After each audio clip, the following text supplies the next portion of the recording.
जय हिंद दोस्तों, कैसे हैं आप लोग। आशा करता हूँ अच्छे होंगे, स्वस्थ होंगे, मस्त होंगे। एक बार फिर से आप लोगों का स्वागत है हमारे ऑफिशियल स्टडी अड्डा चैनल में। दोस्तों आइए, एक्सप्रेस सीरीज जो चल रही थी हमारी, उसके अंतर्गत हम आज GK GS practice set number 7 पढ़ेंगे, जो RRB NTPC group D LP exam के लिए महत्वपूर्ण है दोस्तों। तो आइए आज की क्लास को स्टार्ट करते हैं दोस्तों। जितने लोग जुड़ चुके हैं दोस्तों, सभी लोग क्लास को एक बार लाइक कर दें दोस्तों, और क्लास को शेयर कर दें अपने दोस्तों में, जिससे उनको भी इस क्लास का बेनिफिट हो सके दोस्तों। तो आइए देरी न करते हुए आज की क्लास को स्टार्ट करते हैं दोस्तों। आइए आज का मोटिवेशनल थॉट देखते हैं दोस्तों। आज का मोटिवेशनल थॉट क्या है दोस्तों, देखिए।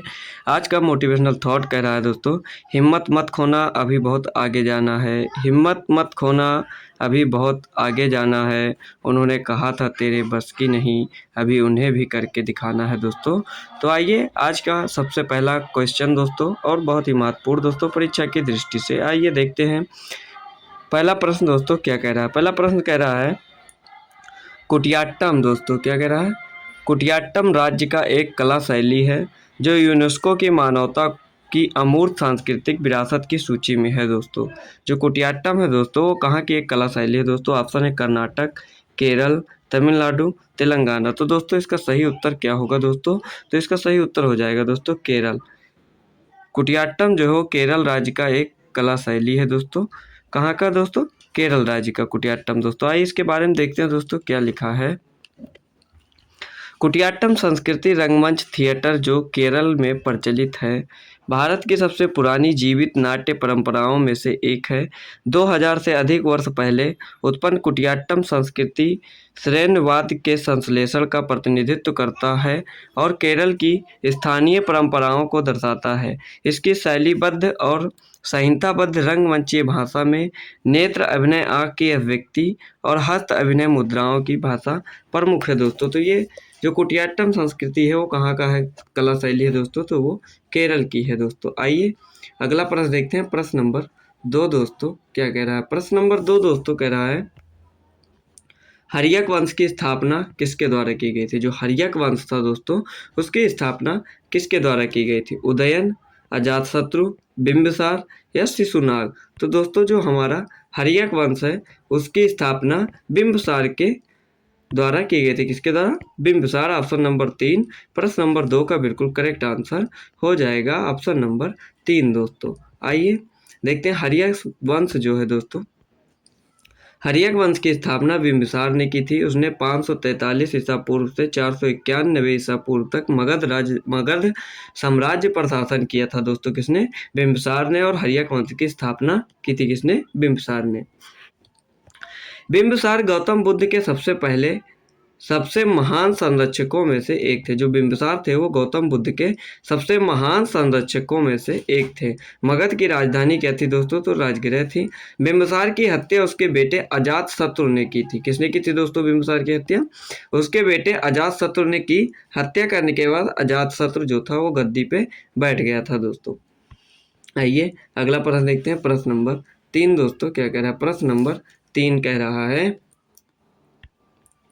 डेंगू बुखार निम्नलिखित में से किस मच्छर के काटने से होता है। जो डेंगू बुखार है दोस्तों, वो निम्नलिखित में से किस मच्छर के काटने से होता है। एशियाई बाघ मच्छर, एडीज, ट्यूलेक्स या एनाफिलीज। तो दोस्तों जो डेंगू बुखार होता है वो कौन से मच्छर के काटने से होता है, तो वो है एडीज। ऑप्शन नंबर 2 इसका बिल्कुल करेक्ट आंसर हो जाएगा। डेंगू बुखार जो हो एडीज नामक मच्छर के काटने से होता है दोस्तों। आइए देखते हैं इसके बारे में दोस्तों। देख लीजिए, डेंगू बुखार जो है, डेंगू बुखार एक उष्णकटिबंधीय रोग है जो मच्छरों जल द्वारा होने वाला रोग है। किसके द्वारा होता है दोस्तों, ये मच्छरों जल द्वारा होने वाला रोग है। कौन सा, डेंगू।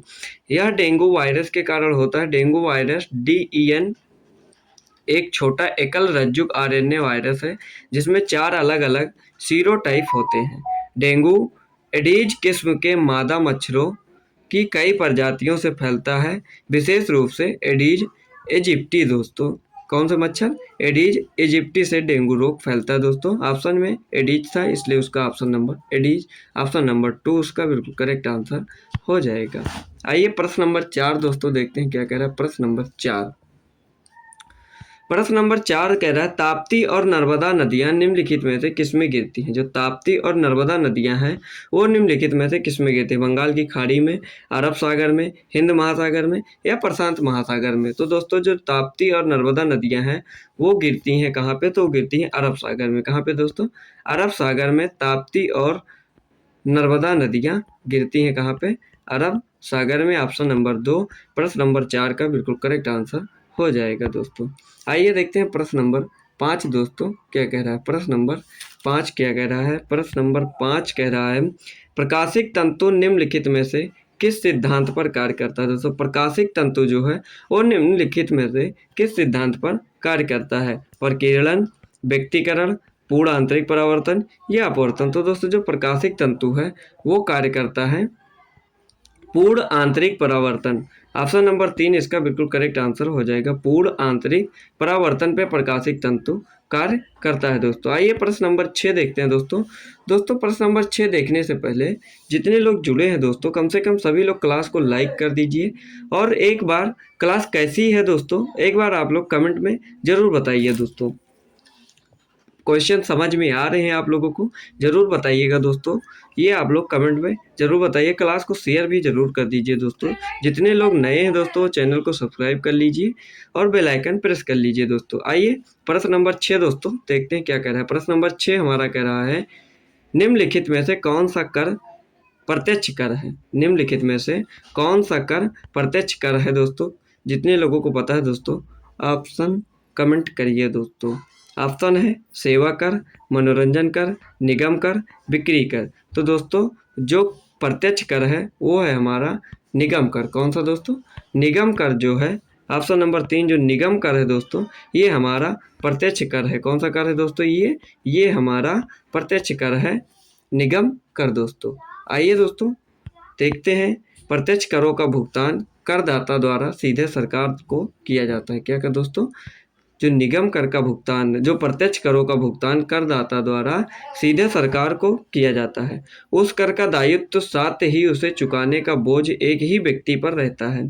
प्रत्यक्ष करों में आयकर, निगम कर, संपत्ति कर, उपहार कर, व्यय कर आदि जैसी कर की किस्में शामिल हैं। प्रत्यक्ष करों में दोस्तों निगम कर, संपत्ति कर, उपहार कर, संपत्ति शुल्क ये सब शामिल है दोस्तों किसमें, प्रत्यक्ष कर में। आइए अगला प्रश्न देखते हैं। प्रश्न नंबर 7 दोस्तों क्या कह रहा है।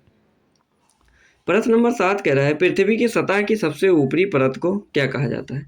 पृथ्वी की सतह की सबसे ऊपरी परत को क्या कहा जाता है। ऑप्शन है मैग्मा, क्रोड, मेंटल या भू प्रॉपर्टी। तो दोस्तों जो पृथ्वी की सबसे ऊपरी सतह है, सबसे ऊपरी सतह उसे कहते हैं भू प्रॉपर्टी दोस्तों। ऑप्शन नंबर 4 इसका बिल्कुल करेक्ट आंसर हो जाएगा दोस्तों। आइए देखते हैं दोस्तों इसके बारे में और जान लेते हैं। दोस्तों ये जो भू प्रॉपर्टी है दोस्तों ये 30 से 40 किलोमीटर मोटा होता है। कितना दोस्तों, 30 से 40 किलोमीटर दोस्तों मोटा होता है ये भू प्रॉपर्टी दोस्तों। और ये महासागर जहाँ होते हैं दोस्तों वहाँ पर इसकी मोटाई जो होती है वो 5 किलोमीटर होती है। कहाँ पे, महासागर जहाँ होते हैं दोस्तों वहाँ पे इस भूपट्टी की मोटाई 5 किलोमीटर होती है दोस्तों। और जबकि महाद्वीपीय जहाँ होते हैं वहाँ 30 किलोमीटर के आसपास होती है दोस्तों। और ये पृथ्वी सतह की सबसे ऊपरी परत जो ठोस अवस्था में होती है, सबसे ऊपरी परत होती है दोस्तों कौन सी, भू प्रॉपर्टी दोस्तों। ऑप्शन में दोस्तों मेंटल है दोस्तों, ये भूपट्टी के नीचे होती है। कहाँ पे दोस्तों, इसके नीचे ये होती है, भूपट्टी के नीचे मेंटल होती है। और मेंटल के दोस्तों सबसे आंतरिक भाग क्या होता है, क्रोड दोस्तों। क्या, पृथ्वी का सबसे आंतरिक भाग होता है क्रोड दोस्तों। पृथ्वी के केंद्र के सबसे आंतरिक भाग है क्रोड, ऑप्शन ये दोस्तों। और प्रश्न नंबर 7 का ऑप्शन 4 हो जाएगा दोस्तों, भू प्रॉपर्टी दोस्तों। तो आप लोग देखिए सबसे पहले भू प्रॉपर्टी, फिर उसके बाद मेटल, फिर उसके बाद क्रोड दोस्तों। सबसे निचली परत अगर पूछता तो दोस्तों क्रोड और भू प्रॉपर्टी के नीचे मेटल दोस्तों। आइए अगला प्रश्न देखते हैं। प्रश्न नंबर 8 दोस्तों क्या कह रहा है। प्रश्न नंबर 8 कह रहा है भारत में हरित क्रांति के जनक कौन थे। ऑप्शन है Prakash Singh Cairo, APJ Abdul Kalam, MS Swaminathan, इनमें से कोई नहीं। तो दोस्तों जो भारत में हरित क्रांति के जनक थे वो थे हमारे एमएस स्वामीनाथन। ऑप्शन नंबर 3 दोस्तों बिल्कुल करेक्ट आंसर हो जाएगा। कौन था दोस्तों, एमएस स्वामीनाथन नाथन जी भारत में हरित क्रांति के जनक थे दोस्तों। आइए इनके बारे में जानते हैं दोस्तों। डॉक्टर मोरकोम्बू साम शिवम दोस्तों, डॉक्टर मोरकोम्बू साम शिवन स्वामीनाथन इनका पूरा नाम था दोस्तों। ये भी आप लोग देख लीजिए दोस्तों, ज़्यादातर MS स्वामीनाथन ही आता है। अब यहाँ पे दोस्तों इनका पूरा नाम देख लीजिए। डॉक्टर मोरकोम्बू साम शिवन स्वामीनाथन एक भारतीय आनुवंशिकीविद और प्रशासक हैं जो हरित क्रांति में अपनी भूमिका के लिए सबसे अधिक जाने जाते हैं। हरित क्रांति एक ऐसा कार्यक्रम है जिसके अंतर्गत देश भर में उच्च उपज देने वाली गेहूं और चावल की किस्मों को बोया जाता है। भारत में अधिक उपज देने वाली गेहूं की किस्मों को पेश करने और आगे बढ़ाने में उनकी भूमिका के लिए स्वामीनाथन को भारत में हरित क्रांति का जनक कहा जाता है। आइए देखते हैं अगला प्रश्न, प्रश्न नंबर 9 दोस्तों। क्या कह रहा है प्रश्न नंबर 9? प्रश्न नंबर 9 कह रहा है तीसरी शताब्दी में वाकाटक वंश का संस्थापक कौन था? तीसरी शताब्दी में वाकाटक वंश का संस्थापक कौन था? ऑप्शन है नागभट्ट, विंध्याशक्ति, परवरसेन या रुद्रसेन। तो दोस्तों तीसरी शताब्दी में वाकाटक वंश का संस्थापक जो था वो था विंध्याशक्ति दोस्तों। कौन था? विंध्याशक्ति। ऑप्शन नंबर 2 इसका बिल्कुल करेक्ट आंसर हो जाएगा दोस्तों। आइए देखते हैं अगला प्रश्न, प्रश्न नंबर 10 दोस्तों। क्या कह रहा है प्रश्न नंबर 10? प्रश्न नंबर 10 कह रहा है बुझे हुए चूने का रासायनिक नाम क्या है? बुझा हुआ चूने का रासायनिक नाम क्या है दोस्तों? जिसको पता है दोस्तों आप लोग कमेंट में आंसर करिए दोस्तों। तो दोस्तों बुझे हुए चूने का रासायनिक नाम ऑप्शन देख लीजिए, calcium carbonate, calcium hydroxide, sodium bicarbonate और कैल्शियम बाइकार्बोनेट। तो दोस्तों इसका सही उत्तर हो जाएगा कैल्शियम हाइड्रोक्साइड। क्या हो जाएगा दोस्तों? Calcium hydroxide. ऑप्शन नंबर 2 इसका बिल्कुल करेक्ट आंसर हो जाएगा दोस्तों इसका रासायनिक सूत्र क्या होता है? कैल्शियम हाइड्रोक्साइड का रासायनिक सूत्र होता है दोस्तों CaOH2 दोस्तों। क्या इसका रासायनिक सूत्र क्या है? CaOH2 कैल्शियम हाइड्रोक्साइड दोस्तों। आइए अगला प्रश्न देखते हैं, प्रश्न नंबर 11 दोस्तों। क्या कह रहा है प्रश्न नंबर 11? प्रश्न नंबर 11 दोस्तों देखिए, इनमें से कौन सा अनुच्छेद उच्च न्यायालयों को याचिका जारी करने का अधिकार देता है? इनमें से कौन सा अनुच्छेद उच्च न्यायालयों को याचिका जारी करने का अधिकार देता है? अनुच्छेद 214, अनुच्छेद 226, 231, 232। तो दोस्तों इसका सही उत्तर हो जाएगा अनुच्छेद 226। ऑप्शन नंबर 2 इसका बिल्कुल करेक्ट आंसर हो जाएगा। अनुच्छेद 226 जो है दोस्तों ये उच्च न्यायालय को याचिका जारी करने का अधिकार देता है दोस्तों। आइए इसके बारे में दोस्तों देखते हैं थोड़ा। कह रहा है अनुच्छेद 226 भारत में उच्च न्यायालयों को याचिका जारी करने का अधिकार देता है। उच्च न्यायालय मौलिक अधिकारों के उल्लंघन के साथ साथ अन्य अधिकारों के लिए भी याचिका जारी कर सकते हैं। अनुच्छेद 214 जो है दोस्तों उसमें उल्लेख है कि राज्यों के लिए एक उच्च न्यायालय होगा। उच्च न्यायालय कितने अनुच्छेद में है? तो दोस्तों 214 में। अनुच्छेद 231 जो है वो कह रहा है 2 या 2 से अधिक राज्यों के लिए एक उभयनिष्ठ उच्च न्यायालय की स्थापना से संबंधित है। अनुच्छेद 32 जो है यह मौलिक अधिकारों के उल्लंघन के लिए उच्चतम न्यायालय को याचिका जारी करने का अधिकार देता है। ये मतलब सुप्रीम कोर्ट को दोस्तों अनुच्छेद 32 जो है ये मौलिक अधिकारों के उल्लंघन के लिए उच्चतम न्यायालय को याचिका जारी करने का अधिकार देता है। आइए अगला प्रश्न देखते हैं, प्रश्न नंबर 12 दोस्तों। क्या कह रहा है प्रश्न नंबर 12? प्रश्न नंबर 12 कह रहा है जियो मार्ट का ब्रांड एम्बेसडर किसे नियुक्त किया गया है? जियो मार्ट का ब्रांड एम्बेसडर किसे नियुक्त किया गया? रोहित शर्मा को, अजय जाडेजा को या महेंद्र सिंह धोनी को या विराट कोहली को? तो दोस्तों इसका सही उत्तर हो जाएगा हमारा महेंद्र सिंह धोनी। किसको? महेंद्र सिंह धोनी। ऑप्शन नंबर 3 बिल्कुल करेक्ट आंसर हो जाएगा। महेंद्र सिंह धोनी को जो है वो जियो मार्ट का ब्रांड एम्बेसडर नियुक्त किया गया है। किसको? महेंद्र सिंह धोनी को। ऑप्शन नंबर 3 बिल्कुल करेक्ट आंसर हो जाएगा। आइए अगला प्रश्न देखते हैं, प्रश्न नंबर 3 दोस्तों। क्या कह रहा है प्रश्न नंबर 3 दोस्तों? कह रहा है निम्नलिखित में से कौन सा रोग वायरस के कारण नहीं होता है? कौन सा रोग जो है वो वायरस के कारण नहीं होता है दोस्तों? हैजा है, छोटी चेचक, हेपेटाइटिस या खसरा? तो दोस्तों इसमें जो एक रोग है वो है हैजा। कौन सा रोग दोस्तों? हैजा रोग जो है वो वायरस के कारण नहीं होता। ऑप्शन नंबर 1 इसका बिल्कुल करेक्ट आंसर हो जाएगा प्रश्न नंबर 13 का दोस्तों। आइए देखते हैं, यह एक जानलेवा संक्रामक रोग सार्वजनिक है दोस्तों। क्या? यह एक जानलेवा संक्रामक रोग और सार्वजनिक स्वास्थ्य के लिए खतरा है दोस्तों। कौन सा? हैजा रोग जो है। हैजा जीवाणु विब्रियो कोलेरी के साथ आंतों के संक्रमण के कारण होने वाली एक तीव्र अतिसारीय बीमारी है। संक्रमण अक्सर हल्का या बिना लक्षण वाला होता है, लेकिन कभी कभी गंभीर भी हो सकता है। हैजे के जीवाणु से दूषित पानी पीने या भोजन करने से व्यक्ति को हैजा होता है। किससे होता है दोस्तों? दूषित पानी पीने से या दूषित भोजन करने से व्यक्ति को हैजा होता है। आइए देखते हैं अगला प्रश्न, प्रश्न नंबर 13 दोस्तों क्या कह रहा है। प्रश्न नंबर 13 कह रहा है, निम्नलिखित में से किस खेल में खिलाड़ियों की संख्या 11 होती है? तो दोस्तों निम्नलिखित में से किस खेल में खिलाड़ियों की संख्या 11 होती है? ऑप्शन है क्रिकेट, हॉकी, फुटबॉल, उपरोक्त सभी। तो दोस्तों इसका सही उत्तर क्या होगा दोस्तों, आप लोग कमेंट में बताइए दोस्तों, जितने लोगों को पता है दोस्तों, लगभग सभी को पता होना चाहिए दोस्तों। क्रिकेट है, इसमें भी 11 होती है दोस्तों, हॉकी है, इसमें भी 11 होती है, फुटबॉल है, इसमें भी 11 खिलाड़ियों की संख्या होती है। तो ऑप्शन हो जाएगा उपरोक्त सभी दोस्तों। ऑप्शन नंबर 4 इसका बिल्कुल करेक्ट आंसर हो जाएगा दोस्तों। आइए अगला प्रश्न देखते हैं, प्रश्न नंबर 14 क्या कह रहा है दोस्तों। प्रश्न नंबर 14 क्या कह रहा है? प्रश्न नंबर 14 कह रहा है, निम्नलिखित में से कौन औद्योगिक खतरों की ओर ले जाता है और दुर्घटना का कारण बनता है?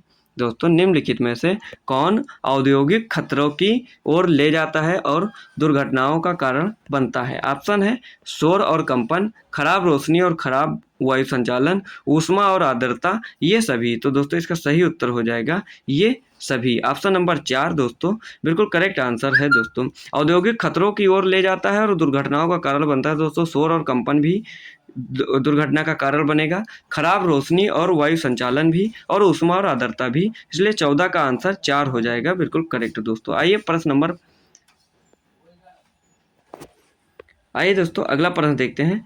दोस्तों यहाँ पे मिस हो गया, 15 दोस्तों नहीं आया है। आइए देखते हैं प्रश्न नंबर 16 दोस्तों, देख लीजिए दोस्तों क्या कह रहा है। प्रश्न नंबर 16 दोस्तों कह रहा है, मिस हो गया है दोस्तों। प्रश्न नंबर 15 दोस्तों टाइप नहीं हो पाया पीपीटी में, कोई बात नहीं दोस्तों, हम प्रश्न नंबर 16 देखते हैं दोस्तों।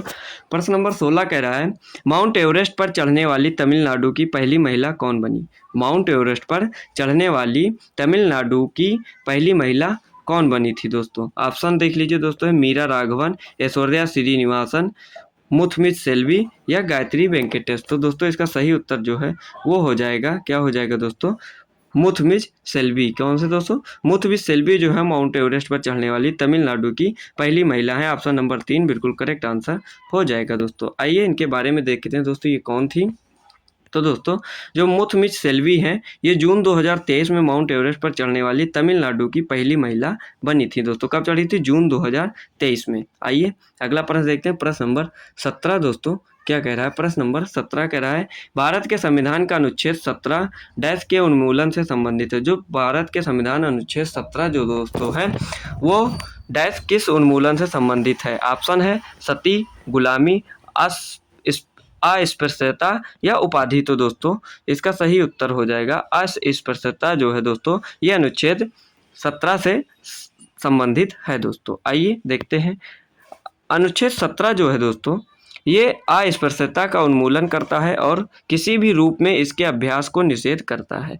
अस्पृश्यता से उत्पन्न किसी भी विकलांगता का परिवर्तन कानून द्वारा दंडनीय अपराध होगा। यह अनुच्छेद 14 से 18 में संविधान के तहत निहित समानता के अधिकार के अंतर्गत आता है दोस्तों। आइए देखते हैं अगला प्रश्न, प्रश्न नंबर 18 दोस्तों क्या कह रहा है। प्रश्न नंबर 18 कह रहा है, निम्नलिखित में से कौन गांधी जी का पहला सत्याग्रह आंदोलन था जिसमें उन्होंने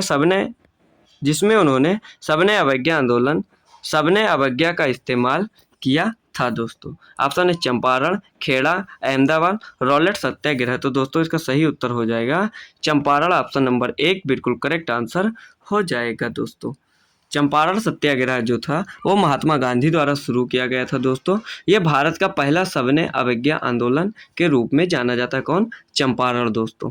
आइए अगला प्रश्न देखते हैं, प्रश्न नंबर 19 दोस्तों क्या कह रहा है। प्रश्न नंबर 19 दोस्तों कह रहा है, विजय हजारे ट्रॉफी 2023 के फाइनल में राजस्थान के खिलाफ कौन सी टीम विजय हुई थी दोस्तों?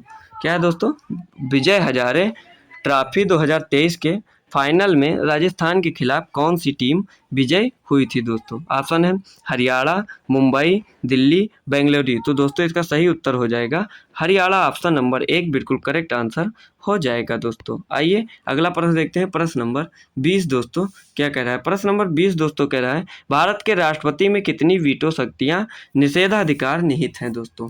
भारत के राष्ट्रपति में कितनी वीटो शक्तियां निषेधाधिकार निहित हैं दोस्तों। ऑप्शन है 4, 3, 2, 5। तो दोस्तों जो भारत के राष्ट्रपति उनके पास वीटो शक्तियां जो है, वीटो पावर दोस्तों जो है वो है 3। ऑप्शन नंबर 2 बिल्कुल करेक्ट आंसर हो जाएगा दोस्तों। आइए देखें कौन कौन सी शक्तियां हैं दोस्तों वीटो पावर में।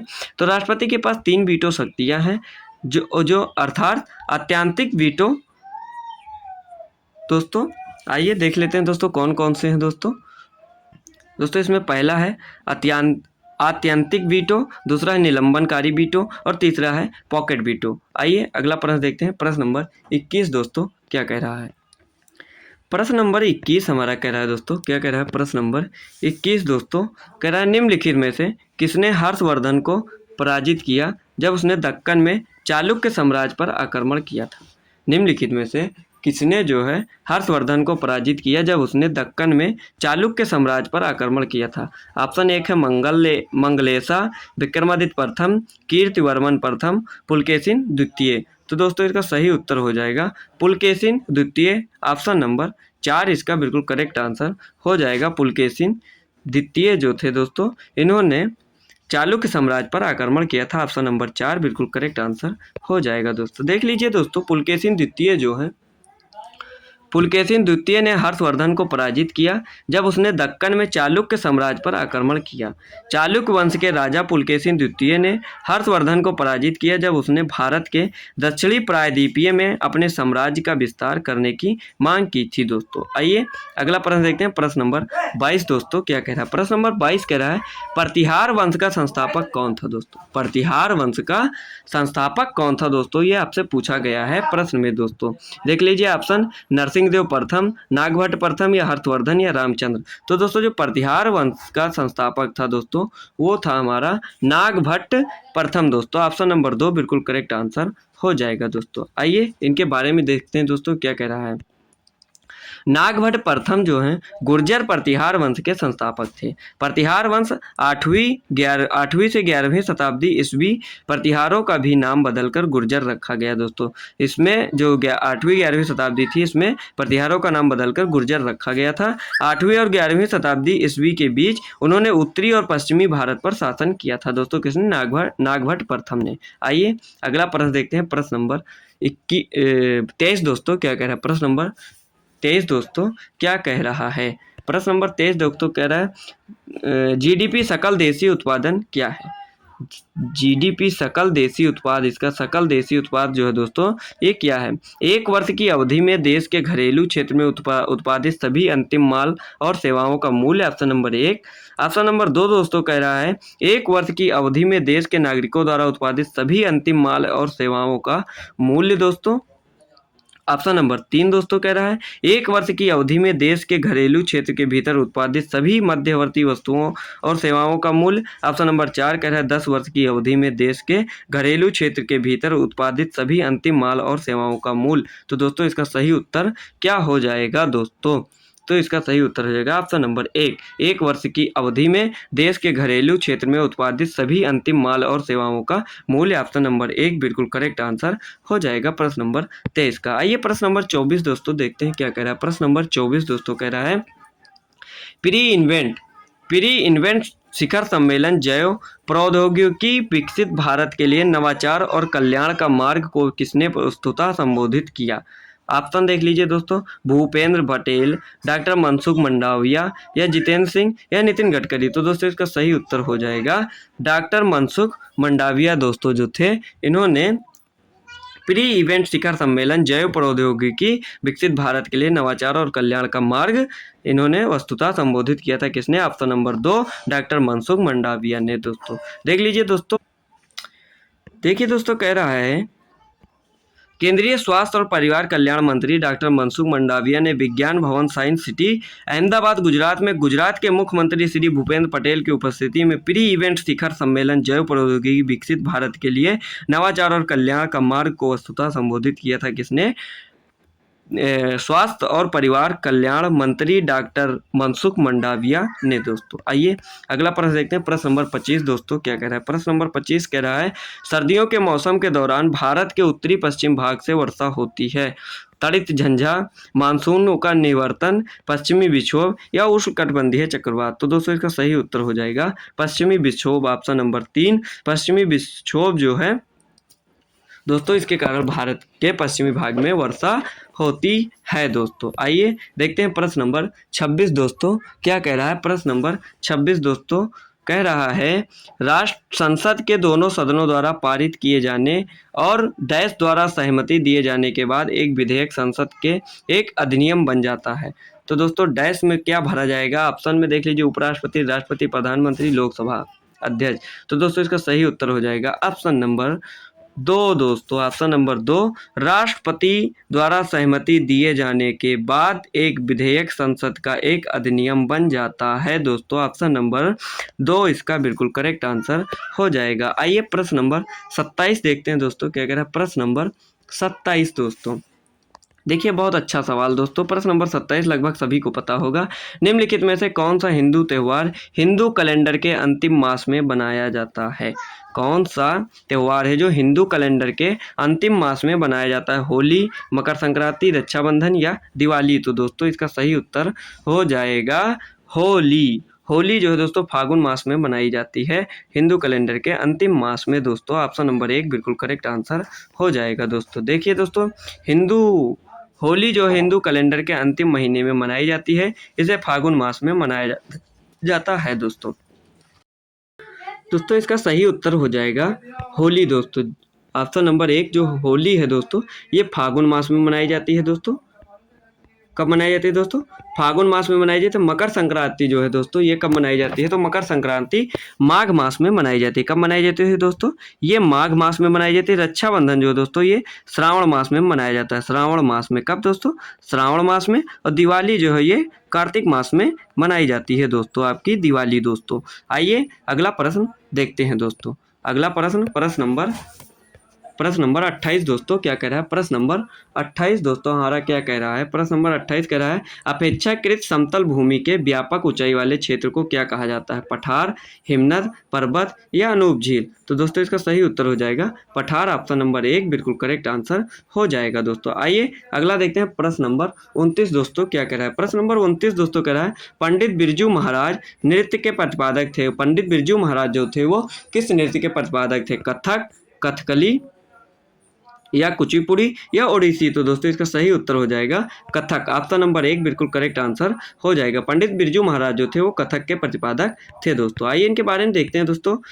पंडित बिरजू महाराज को उनके उल्लेखनीय योगदान के लिए 1986 में देश के दूसरे सबसे बड़े नागरिक पुरस्कार पद्म विभूषण से सम्मानित किया गया था। कथक के प्रसिद्ध उस्ताद पंडित बिरजू महाराज का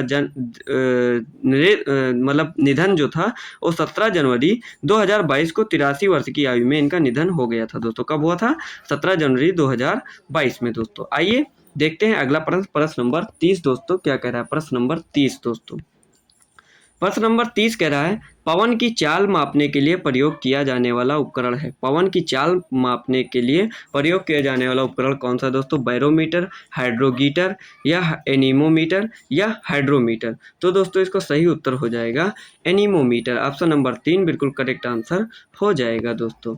एनीमोमीटर एक उपकरण है जिसका उपयोग दोस्तों वायुमंडल में पवन की चाल को मापने के लिए किया जाता है। यह आमतौर पर मौसम केंद्रों पर उपयोग किया जाता है। एनीमोमीटर में एक चरखा होता है। पवन जितनी तेज चलती है पहिया उतनी ही तेजी से घूमता है दोस्तों। आइए अगला प्रश्न देखते हैं। प्रश्न नंबर 31 दोस्तों क्या कह रहा है, प्रयाग प्रशस्ति की रचना किसने की थी दोस्तों। प्रश्न नंबर 31 कह रहा है, प्रयाग प्रशस्ति की रचना किसने की थी। ऑप्शन हरिशेर, कल्हड़, हर्षवर्धन, कालिदास। तो दोस्तों इसका सही उत्तर हो जाएगा हरिशेर। ऑप्शन नंबर 1 बिल्कुल करेक्ट आंसर हो जाएगा। प्रयाग प्रशस्ति की रचना हरिशेर ने की थी दोस्तों। आइए प्रश्न नंबर देखते हैं क्या दोस्तों। प्रश्न नंबर 32 दोस्तों क्या कह रहा है, प्रच्छन्न बेरोजगारी का अर्थ आमतौर पर होता है। जो प्रच्छन्न बेरोजगारी है उसका अर्थ आमतौर पर क्या होता है। बड़ी संख्या में लोग बेरोजगार रहते हैं, वैकल्पिक रोजगार उपलब्ध नहीं होता है, श्रम की सीमांत उत्पादकता शून्य होती है या श्रमिकों की उत्पादकता कम होती है। दोस्तों इसका सही उत्तर हो जाएगा ऑप्शन नंबर 3 दोस्तों, श्रम की सीमांत उत्पादकता जो है वो शून्य होती है। ऑप्शन नंबर 3 बिल्कुल करेक्ट आंसर हो जाएगा प्रश्न नंबर 32 का दोस्तों। आइए देखते हैं और प्रच्छन्न बेरोजगारी क्या है दोस्तों। दोस्तों प्रच्छन्न बेरोजगारी जो है यह एक ऐसी घटना है जिसमें वास्तव में ज़रूरत से ज़्यादा लोगों को रोजगार दिया जाता है। यह मुख्य रूप से भारत के कृषि और असंगठित क्षेत्रों में पाया जाता है। श्रम की सीमांत उत्पादकता शून्य होती है किसमें, प्रच्छन्न बेरोजगारी में दोस्तों। आइए अगला प्रश्न देखते हैं, प्रश्न नंबर 33 दोस्तों। क्या कह रहा है प्रश्न नंबर 33, कह रहा भारतीय संविधान में सरकार की संसदीय प्रणाली डैश से ली गई है। जो भारतीय संविधान में सरकार की संसदीय प्रणाली है दोस्तों वो कहाँ से ली गई है दोस्तों, इंग्लैंड से, अमेरिका से, फ्रांस से, जापान से। तो दोस्तों इसका सही उत्तर हो जाएगा कहाँ से ली गई है, इंग्लैंड से दोस्तों। इंग्लैंड से दोस्तों भारतीय संविधान सरकार की संसदीय प्रणाली ली गई है। ऑप्शन नंबर 1 इसका बिल्कुल करेक्ट आंसर हो जाएगा दोस्तों। देखिए और क्या क्या लिया गया है इंग्लैंड से दोस्तों। भारतीय संविधान में इंग्लैंड ने निम्नलिखित को ग्रहण किया है। तो क्या, संसदीय सरकार हो गई, कानून का शासन हो गया, विधायी प्रक्रिया हो गई, एकल नागरिकता हो गई, कैबिनेट प्रणाली, विशेष अधिकार रीट, संसदीय विशेषाधिकार और द्विसदन दोस्तों। क्या दोस्तों, द्विसदन जो है ये सब सारे दोस्तों इंग्लैंड के संविधान से लिए गए हैं दोस्तों। आइए अगला प्रश्न देखते हैं, प्रश्न नंबर 34 दोस्तों। क्या कह रहा है प्रश्न नंबर 34, कह रहा है खर्ची पूजा को भारत के किस राज्य में मनाया जाता है। जो खर्ची पूजा है दोस्तों उसको भारत के किस राज्य में मनाया जाता है, असम में, अरुणाचल प्रदेश, त्रिपुरा, सिक्किम। तो दोस्तों इसका सही उत्तर हो जाएगा त्रिपुरा। ऑप्शन नंबर 3 बिल्कुल करेक्ट आंसर हो जाएगा दोस्तों। यह त्यौहार मुख्य रूप से त्रिपुरा राज्य से उत्पन्न हुआ। कहाँ से दोस्तों, त्रिपुरा राज्य से उत्पन्न हुआ। कौन सा, खर्ची त्यौहार दोस्तों। पहले यह त्रिपुरा के शाही परिवार का त्यौहार था। वर्तमान में यहाँ तक कि सामान्य परिवार भी इस त्यौहार को मनाते हैं। यह 10 दिनों की अवधि में मनाया जाता है और प्रत्येक वर्ष जुलाई के महीने में होता है खर्ची त्यौहार। यह त्यौहार धरती माता या देवी माँ के सम्मान में मनाया जाता है। किसके सम्मान में दोस्तों, धरती माता या देवी माँ के सम्मान में मनाया जाता है। कौन सा त्यौहार, खर्ची त्यौहार दोस्तों। आइए अगला प्रश्न देखते हैं, प्रश्न नंबर 35 दोस्तों। क्या कह रहा है प्रश्न नंबर 35 दोस्तों, क्या कह रहा है, भारत ने निम्न कार्बन प्रौद्योगिकी हस्तांतरण को बढ़ावा देने और विकासशील देशों में उद्योग परिवर्तन का समर्थन करने के उद्देश्य से किस देश के साथ लीड IT 2.0 पहल पर हस्ताक्षर किए। संयुक्त राज्य अमेरिका, चीन, जापान, स्वीडन। तो दोस्तों इसका सही उत्तर हो जाएगा स्वीडन। ऑप्शन नंबर 4 इसका बिल्कुल करेक्ट आंसर हो जाएगा दोस्तों। आइए देखते हैं प्रश्न नंबर 36 दोस्तों।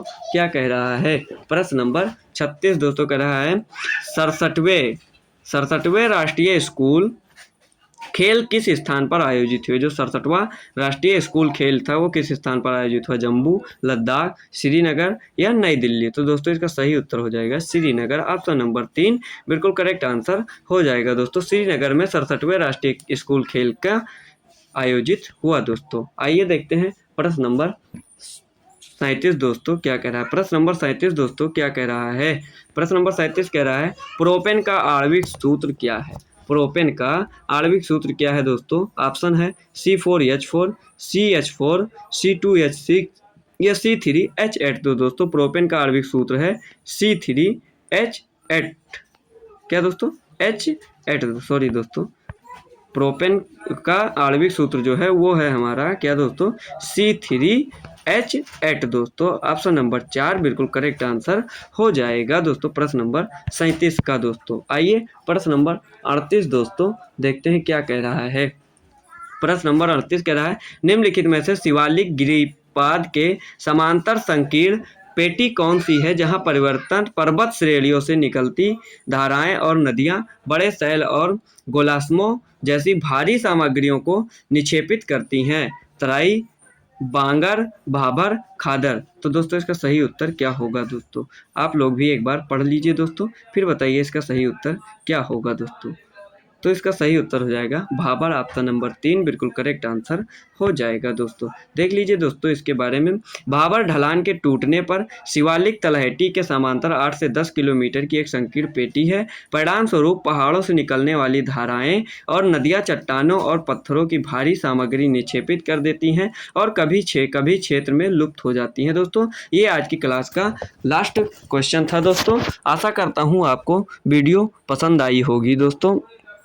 अगर पसंद आई हो दोस्तों तो वीडियो को लाइक करें, शेयर करें, कमेंट करें दोस्तों, और कमेंट में ज़रूर बताएं क्लास कैसी लगी दोस्तों। अच्छी लगी तो भी बताएं, ख़राब लगी तो भी बताएं दोस्तों।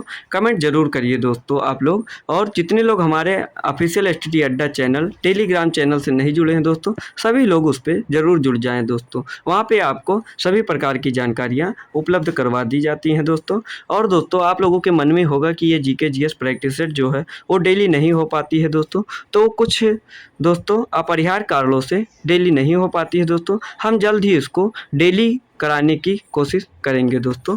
आज के लिए इतना ही दोस्तों। जय हिंद, जय भारत। आपका दिन शुभ हो।